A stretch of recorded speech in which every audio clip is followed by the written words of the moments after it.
Assalamu alaikum wa rahmatullah wa barakatuh. Ce que beaucoup de musulmans ne savent pas concernant leur prophète. Dans les médias, à l'école, on nous parle du prophète Mahomet. Et tout petit, je pensais que Mahomet et Mohammed étaient la même chose. Mais plus tard, j'ai compris qu'il y avait une différence. Donc, restez bien jusqu'à la fin de la vidéo afin de comprendre cette différence-là, car vraiment, elle est importante pour chaque musulman. Le prophète sallallahu alayhi wa sallam a dit, si Allah te veut un bien, il te fera comprendre ton dîn.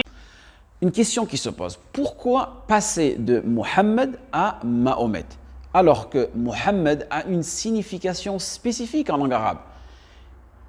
Une deuxième question se pose, que signifie le prénom Mohammed?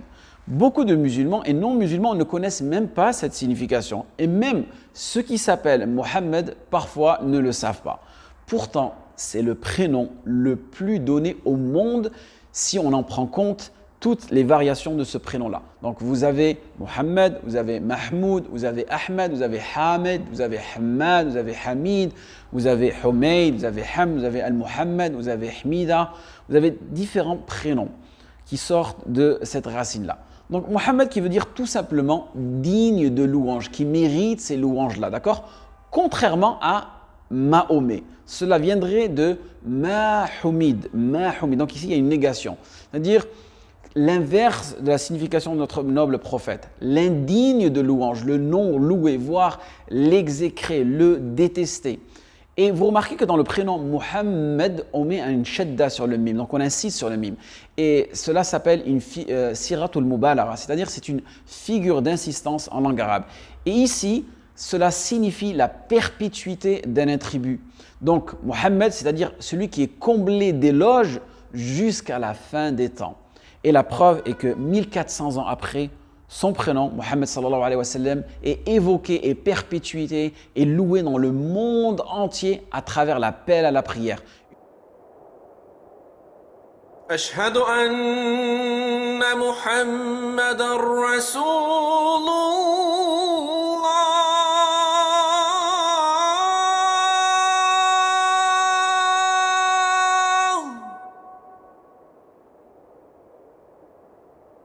Une voix est presque toujours en train de s'élever dans les cieux et dire « J'atteste que Mohammed est le messager d'Allah ». Une autre question se pose ici. Pourquoi en Europe on utilise le prophète Mahomet et non pas le messager Mohammed? Donc il est important de comprendre la différence entre un prophète et un messager. Le prophète désigne celui à qui on a révélé une législation. Donc il a reçu une loi religieuse, mais par contre, il n'est pas tenu de la transmettre aux gens. Parfait?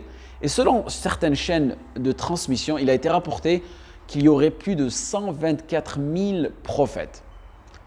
Par contre, si ce prophète-là, il est tenu de transmettre ce message-là, il sera prophète et messager comme notre noble messager Mohammed sallallahu alayhi wa sallam.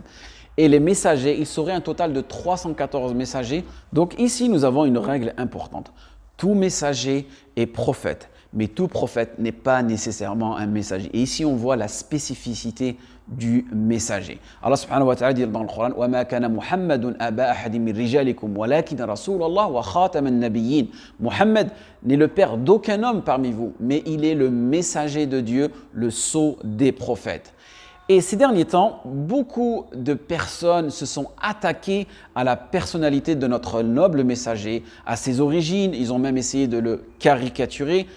Et ce qu'on voit, c'est que peu de personnes, en fait, quand parlent ou bien ont discuté de son messager. Car, comme je vous ai dit, il n'est pas simplement un prophète, mais un messager. Donc, vous voyez où est-ce que je veux en venir. Car il y a ce fameux adage, ce fameux dicton qui dit « les grands esprits discutent des idées, les esprits moyens discutent des événements et les petits esprits discutent des gens. » Et c'est pour cela qu'il faut davantage véhiculer le message de notre noble messager Mohammed sallallahu alayhi wa sallam pour que les gens ils s'attachent à ce qu'il véhiculait réellement. Mais malheureusement, dans la communauté aujourd'hui, nous avons un manque de da'wah et aussi un manque d'instruction religieuse. Donc, c'était quoi ce message qu'il avait le prophète sallallahu alayhi wa sallam? Écoutez tout simplement ce qu'Allah subhanahu wa ta'ala, celui qui l'a choisi en tant que dernier messager. Allah subhanahu wa ta'ala dit dans le Coran: لَقَدْ كَانَ لَكُمْ فِي رَسُولِ اللَّهِ أُسْوَةٌ حَسَنَةٌ لِمَنْ كَانَ يَرْجُو اللَّهَ وَالْيَوْمَ الْآخِرَ وَذَكَرَ اللَّهَ كَثِيرًا.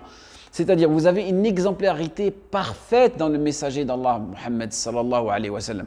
Et avant tout, Muhammad était un monothéiste. Il n'adorait qu'un seul Dieu et il appelait les gens à cela, et c'était la partie la plus importante de son message. Allah subhanahu wa ta'ala nous dit: وَمَا أَرْسَلْنَا مِنْ قَبْلِكَ مِنْ رَسُولٍ إِلَّا نُوحِي إِلَيْهِ أَنَّهُ لَا إِلَهَ إِلَّا أَنَا فَاعْبُدُونِ.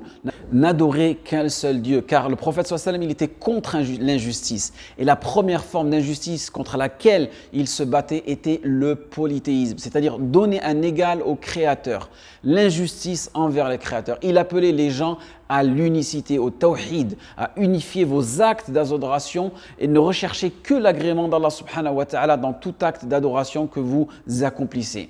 Et dans la deuxième partie de son message, il se battait contre l'injustice entre les créatures, ne pas opprimer le pauvre ni le faible, et aussi il invitait les gens au respect des autres, peu importe ta religion, peu importe ta culture, peu importe ta couleur. Son message était réellement de sortir les gens de l'obscurantisme dans toutes ses formes vers les lumières de la guidance, del huda, du respect de la sagesse, al-hikmah, de la purification, al-tazkiya, du corps et de l'esprit. Allah subhanahu wa ta'ala dit dans le Coran: huwa alladhi ba'atha fil ummiyyin rasula minhum yatlu alayhim ayatihi wa yuzakkihim wa yu'allimuhum al-kitaba wal hikmah wa in kanu min qabl la fi dalalin mubin. Ensuite, dans la troisième partie de son message, il appelait les gens à la patience et à la persévérance. Car lui-même, le messager d'Allah, a rencontré beaucoup de difficultés en tant que messager. C'est pour cela qu'Allah le réconfortait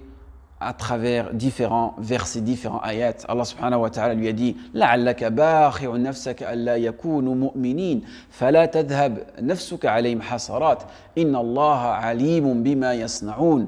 Donc Allah subhanahu wa ta'ala lui disait: ô Muhammad, ne t'attriste pas, ne sois pas angoissé sur leur sort s'ils ne te suivent pas. Ce n'est pas grave, sois patient. ولا تحزن عليهم ولا تكن في ضيق مما يمكرون واصبر وما صبرك إلا بالله. Endure, ton endurance ne viendra qu'avec l'aide d'Allah subhanahu wa ta'ala. Aujourd'hui, la situation est un peu délicate pour les musulmans, mais le musulman doit rester exemplaire, être un vrai monothéiste.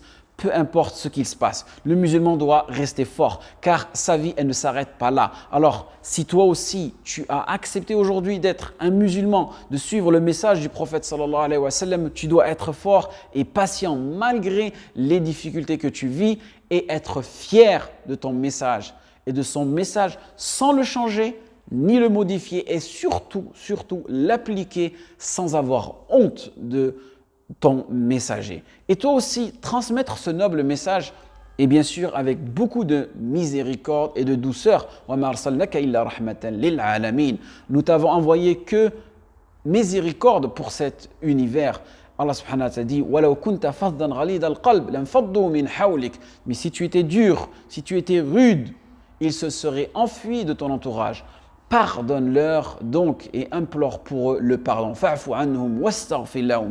Donc, akhi, ukhti, n'hésite pas à véhiculer ce message que Muhammad sallallahu alayhi wa sallam était un messager, bien plus qu'un prophète, pour pouvoir attacher les personnes à son message, à ce qu'il véhiculait.